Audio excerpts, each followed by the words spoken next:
ახლო აღმოსავლეთში ახალი მასშტაბური ომი მწიფდება, რომელიც რეგიონში ახალ სამხედრო პაქტს გამძლეობაზე გამოცდის.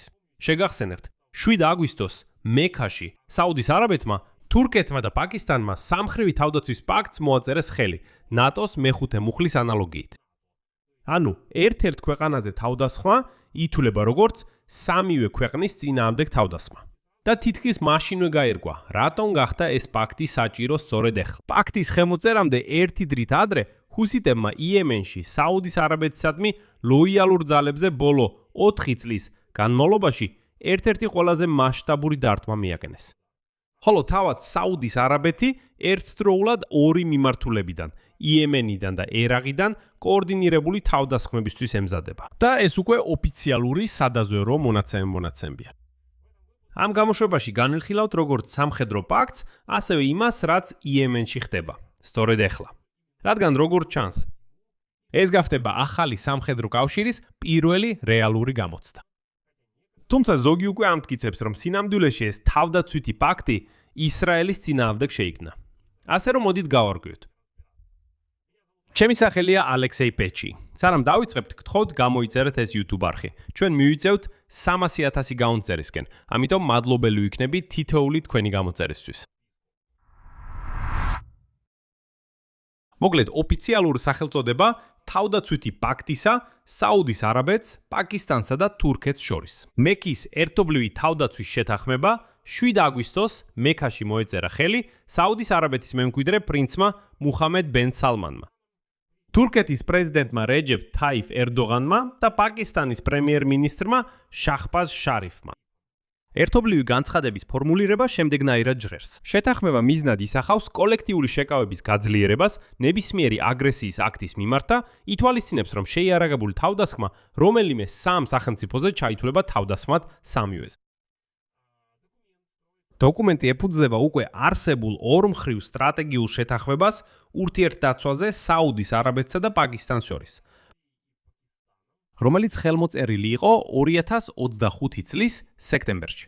ეხლა კი მისი ლოგიკა გავრცელდა თურქეთზეც. ხელმოწერის ადგილიც შემთხვევით არაურჩევიათ, რადგან მექა ისლამის ყველაზე წმინდა ქალაქია და ამან შეთანხმებას სიმბოლური მნიშვნელობა შესძინა. პაკისტანი თან მოაქვს, რა თქმა უნდა, თავისი ბირთვული არსენალი, საბრძოლო გამოცდილება ინდოეთთან ბრძოლებში გამაგრებული არმია და საბრძოლო მასალა, რომელსაც პაკისტანი აწვდის საუდის არაბეთს. საუდის არაბეთის საზოგადოებრივი დიპლომატიის მინისტრის მოადგილემ, რაეთ კრემლიმ, ხაზგასმით აღნიშნა, რომ პაქტი არ წარმოადგენს საფრთხეს რეგიონის არც ერთი ქვეყნისთვის. დიახ, რა თქმა უნდა, უკვე დავიჯერეთ. თურქმა ჩინოვნიკმა კი დაამატა, რომ შეთანხმება თავდაცვითი ხასიათისა არ არის მიმართული კონკრეტული აქტორის წინააღმდეგ და ღია სხვა ქვეყნების შესაერთებლად. თუმცა ამასთანავე სამი სახელმწიფო განსაკუთრებით შეშფოთებულია ისრაელის გავლენით და მისი ბოლოდროინდელი თავდასხმებით რეგიონში. სწორედ აქედან ჩნდება თეორია იმის შესახებ, რომ ეს პაქტი სინამდვილეში ისრაელის წინააღმდეგა. შეგვიძლია ვივარაუდოთ, რომ ამ ძალებს შეუძლიათ მართლაც ერთობლივად იმოქმედონ ისრაელის წინააღმდეგ, განსაკუთრებით რეჯეფ ერდოღანის პოზიციის გათვალისწინებით. მაგრამ ასევე უნდა გვახსოვდეს ის მომენტი, რომ თურქეთი ამჟამად ძალიან მჭიდროდ უახლოვდება შეერთებულ შტატებს. და ვაშინგტონთან შეთანხმების გარეშე ეს სამი ქვეყანა ამ პაქტს დიდი ალბათობით ვერ გააფორმებდნენ. აშშ სავარაუდოდ არ მისცემდა პაქტს უფლებას ისრაელის წინააღმდეგ ემოქმედა. ამიტომ შეიძლება ეს მართლაც ისრაელის წინააღმდეგ გამოიხურებოდეს, მაგრამ არ დაგავიწყეთ, რომ თურქეთი მარტო ვერ იმოქმედებს. და თუ მას სურს, ხოლო როგორც ჩანს მას ნამდვილად სურს, მიიღოს F-35 ტიპის თვითმფრინავები. მაშინ აშკარაა, რომ ეს პაქტი ისრაელის წინააღმდეგ გამოყენებული არ იქნება. ეხლა მოდით გონივრულად განვიხილოთ, რამდენად რეალურად შეიძლება ამ პაქტმა იმუშაოს. და აქ მე არ დავამატებ ჩემს აზრს, არამედ მოვიყვან Atlantic Council-ის ანალიზს. ექსპერტები გვახსენებენ, რომ საუდის არაბეთს უკვე აქვს ურთიერთდაცვის შეთანხმება პაკისტანთან 2025 წლის სექტემბრიდან და ასევე სპარსეთის ყურის ქვეყნების თანამშრომლობის საბჭოს 6 ქვეყანასთან, რაც 2000 წლიდან მოქმედებს. მაგრამ პრაქტიკაში ამ შეთანხმებებიდან არც ერთი არ გადაქცეულა პაკისტანის რეალურ პასუხად ისტორიაში. ნატოს მეხუთე მუხლის მსგავსად. პაკისტანმა უკვე გაგზავნა საუდის არაბეთში გარკვეული რაოდენობის ჯარი და ასევე საჰაერო თავდაცვის საშუალებები. მაგრამ ანალიტიკოსების შეფასებით ეს მხარდაჭერა ნაკლებად სავარაუდოა, რომ გარდამტეხი იყოს და მხოლოდ სიტუაციურ ხასიათს მიიღებს. ცალკეული ექსპერტები აზუსტებენ, რომ პაკისტანის ოფიციალური პირები ამტკიცებენ, რომ 2025 წლის შეთანხმება არ მოიცავდა ბირთვულ ქოლგას. თუმცა საუდის არაბეთის ერთ-ერთმა ჩინოვნიკმა მაშინ ამ შესახებ ისაუბრა. თქვა, რომ არა, ჩვენ სწორედ ბირთვული ქოლგის გამო მოვაწერეთ ხელი. და აი Atlantic Council-ის შეფასებით, პაქტის რეალური ღირებულება შეიძლება უფრო დიპლომატიური იყოს, ვიდრე სამხედრო. ომის დასაწყისში ირანთან ერ-რიადმა უკვე გამოიყენა გაძლიერებული პარტნიორობა ისლამაბადთან, რათა ფარულად მოეხდინა გავლენა მოლაპარაკებებზე და ემართა ესკალაცია თეირანთან. კავშირის ისტორიული საფუძველი მართლაც სოლიდურია, რადგან პაკისტანი 10 წლეულების განმავლობაში წვრთნიდა საუდის ჯარს. თურქეთი და პაკისტანი ცვლიდნენ სამხედრო გემებსა და სასწავლო თვითმფრინავებს. 2023 წელს ერ-რიადმა ანკარასთან გააფორმა მისი ისტორიის უდიდესი თავდაცვითი ექსპორტის კონტრაქტი თურქული დრონების შესყიდვაზე. ეხლა კი იმაზე თუ რატომ გახდა ეს პაქტი საჭირო სწორედ ეხლა. გახსენებთ, ხუთშაბათს 6 აგვისტოს ჰუსიტებმა განაცხადეს დრონებითა და ბალისტიკური რაკეტებით კოორდინირებულ თავდასხმაზე საერთაშორისო საზოგადოების მიერ აღიარებული ძალების ბანაკებზე საუდის არაბეთის მიერ მხარდაჭერილი იემენის მთავრობის, ქვეყნის ცენტრალური და აღმოსავლეთის 3 პროვინციის მასშტაბით. და ახლა ჰუსიტების მოძრაობის სამხედრო წარმომადგენელმა იაჰია სარიამ განაცხადა, რომ დარტყმა განხორციელდა მას შემდეგ, რაც ჰუსიტებმა აღმოაჩინეს მთავრობის ძალების კონცენტრაცია, რომლებიც თითქოს თავად ჰუსიტებზე შეტევისთვის ემზადებოდნენ. ჰუსიტები სხვათა შორის მათ საუდის არაბეთის დაქირავებულებს უწოდებენ. ეს არის პირველი მართლაც სერიოზული საბრძოლო მოქმედებების გამწვავება თვით იემენის შიგნით, 4 წლიანი შედარებითი სიმშვიდის შემდეგ, რომელიც გაეროს შუამავლობით მიღწეული ზავის შედეგად დამყარდა 2022 წელს. და იმავე დღეს ჰუსიტებმა უკვე პირდაპირ საუდის არაბეთის ტერიტორიაზე სამხრეთ პროვინცია ნაჯრანში მიიტანეს დარტყმა. კოალიციის შტაბის უფროსი, რომელიც იემენის მთავრობას უჭერს მხარს, საუდის არაბეთის გენერალ-მაიორი თურქი ალ-მალეკი, განაცხადა, რომ დაიჯრა 11 მშვიდობიანი მოქალაქე. 7 საუდელი, 1 იემენელი, 2 ეგვიპტელი და 1 პაკისტანელი. მათ შორის 4 წლის ბავშვი. და აი ალ-მალეკიმ ჰუსიტები დაადანაშაულა სამოქალაქო რაიონების განურჩევალ დაბომბვაში, საერთაშორისო ჰუმანიტარული სამართლის დარღვევაში. ზოგადად ამ ესკალაციის კონტექსტი ასეთია.